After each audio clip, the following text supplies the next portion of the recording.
Avortement, fausse couche. Définition. L'avortement ou fausse couche se définit comme une interruption de la grossesse avant que le fœtus ne soit viable. Il s'agit de la complication la plus fréquente de la grossesse. On parle de fausse couche lorsque l'enfant ne montre aucun signe vital comme la respiration, les battements du cœur ou les pulsations du cordon ombilical et que son poids est inférieur à 500 g. Limite inférieure de viabilité, grossesse de 24 semaines complète. Un risque d'avortement est présent chez environ 20% de toutes les grossesses et augmente avec l'âge de la mère. Plus la grossesse est avancée, plus le risque de perdre l'enfant est petit. Forme. Type de fausse couche, avortement. Menace d'avortement, cette étape précède l'avortement. En cas de traitement approprié, la grossesse peut se poursuivre normalement. Avortement spontané, il s'agit de l'expulsion spontanée du fœtus sans influence extérieure. La cause de l'avortement spontané est souvent inconnue. Avortement retenu, il s'agit d'une grossesse mal implantée ou du décès sans symptômes de l'embryon. Avortement induit, il s'agit d'une interruption de grossesse faisant appel à un procédé mécanique ou à l'utilisation de médicaments. Avortement habituel, on parle d'avortement habituel lorsque la femme a eu plus de 3 fausses couches. Cause. D'après des estimations, seuls environ 30% des grossesses sont menées à terme. Souvent, la mort du fœtus survient à un stade très précoce et la grossesse passe dès lors inaperçue. Les causes de l'avortement restent souvent inconnues. Cause maternelle en cas d'avortement spontané.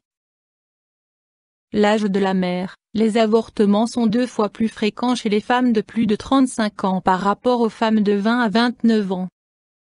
Faiblesse du col de l'utérus, insuffisance cervicale, en cas de faiblesse du tissu conjonctif et musculaire ou après des dilatations artificielles du canal utérin, exemple après avortement répété. Traumatisme mécanique, exemple chute. Stress psychique important. Maladies endocriniennes comme le diabète sucré ou l'hyperthyroïdie. Réaction immunologique. Réaction de rejet de la part de la mère, en cas d'incompatibilité sanguine, mère et enfant ayant un facteur rhésus différent. Maladie auto-immune comme le lupus érythémateux disséminé.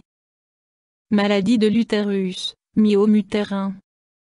Troubles hormonaux, faiblesse du corps jaune. Cause infantile. Anomalie chromosomique. Malformation de l'enfant. Cause externe. Infection. Médicaments. Nicotine, alcool, drogue, toxiques environnementaux. Cause paternelle. Troubles génétiques ainsi qu'anomalie du sperme. Troubles, symptômes. En cas de douleur intense dans le bas-ventre et barre oblique ou d'hémorragie vaginale durant la grossesse, il faut consulter un médecin rapidement, même si ces symptômes ne sont pas nécessairement synonymes d'avortement. Près de la moitié des femmes avec des hémorragies durant le premier trimestre de la grossesse subissent un avortement. Plaintes et symptômes pouvant signaler un avortement. Hémorragie, éventuellement uniquement petite perte de sang. Douleur dans le bas-ventre. Contraction douloureuse de l'utérus. Diminution du sentiment d'être enceinte, absence de tension mammaire, disparition des nausées matinales. Éventuellement perte de caillots de sang ou de débris tissulaires. Fièvre, rare. En cas de faiblesse du col de l'utérus, les avortements sans douleur et sans contraction sont fréquents. Examen, diagnostic.